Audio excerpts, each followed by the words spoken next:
چاہے چھوٹے بچے کی ہو یا بڑے کی ہو، وہ پاک ہے۔ اور عام طور پہ بچوں کو الٹی نہیں ہوتی، اہکائی سی آتی ہے، اور جب دودھ پیتے ہیں تو تھوڑی سی وہ طے کرتے ہیں، وہ الٹی نہیں ہوتی، وہ تو وہی دودھ ہوتا ہے جو اوپر رکھا ہوا ہوتا ہے، وہی ریپیٹ ہو جاتا ہے، تو وہی واپس آ جاتا ہے، تو وہ الٹی نہیں ہے، وہ بالکل پاک ہے، اس میں وہم نہیں کرنا چاہیے۔ فجر کے بعد سونا کیسا ہے؟ فجر کی نماز کے بعد کیا سونا جائز ہے؟ علی صاحب ملیشیا سے۔ اسلاف میں بہت سے حضرات ایسے گزرے ہیں جن سے فجر کے بعد سونے کی ممانعت منقول ہے۔ البتہ قرآن و حدیث میں ایسی کوئی ممانعت نہیں ہے، ایسی کوئی دلیل نہیں ہے جس سے پتہ چلتا ہو کہ فجر کے بعد سونا ناجائز ہے۔ اسلاف اس کو ناپسند کیا کرتے تھے۔ اس لیے کیوں ناپسند کرتے تھے؟ اس لیے کہ اسلام نے جو ہمیں احکام دیے اور فطرت نے جو احکام دیے ہیں، اس سے یہ بہرحال پتہ چلتا ہے کہ یہ کوئی سونے کا ٹائم نہیں ہے۔ دیکھیے، اگر فجر کے بعد اسلام نے ہمیں سلانا ہوتا تو فجر کی نماز میں اٹھاتا کیوں ہمیں اسلام؟ یعنی یہ تو عجیب سی بات ہوئی نا، کسی کو اٹھا کے دوبارہ سلایا جا رہا ہے۔ تو اسلام نے فجر کی نماز رکھی ہے یہ بتانے کے لیے کہ یہ اٹھنے کا ٹائم ہے، اور فطرت بھی یہی کہتی ہے کہ آپ فجر کے بعد نہ سوئیں۔ پرندوں کو دیکھ لیں، جانوروں کو دیکھ لیں آپ کہ پرندے صبح صبح کیسا چہچہانا شروع کر دیتے ہیں، بلکہ مرغا تو تہجد کے وقت سے ہی اذانیں دینا شروع کر دیتا ہے۔ اور آپ صلی اللہ علیہ وسلم نے فرمایا لا تسبوا الدیک فإنہ یؤذن للصلاۃ، مرغے کو برا مت کہا کرو اس لیے کہ وہ اذان کے لیے، وہ نماز کے لیے جگاتا ہے۔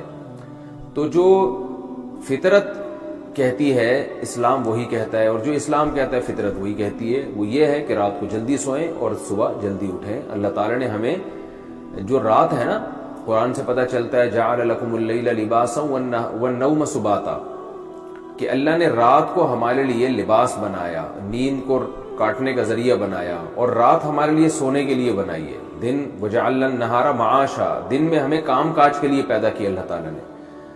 تو یہ غیر فطری بہرحال ہے، اور رسول اللہ صلی اللہ علیہ وسلم نے ترغیب بھی دی ہے کہ صبح اپنے کاموں کا جلدی آغاز کیا جائے۔ حدیث میں آتا ہے، آپ صلی اللہ علیہ وسلم نے فرمایا، صحیح حدیث ہے، بورک لامتی فی بکورہا، فرمایا میری امت کے لیے اللہ نے صبح کے وقتوں میں برکت رکھی ہے۔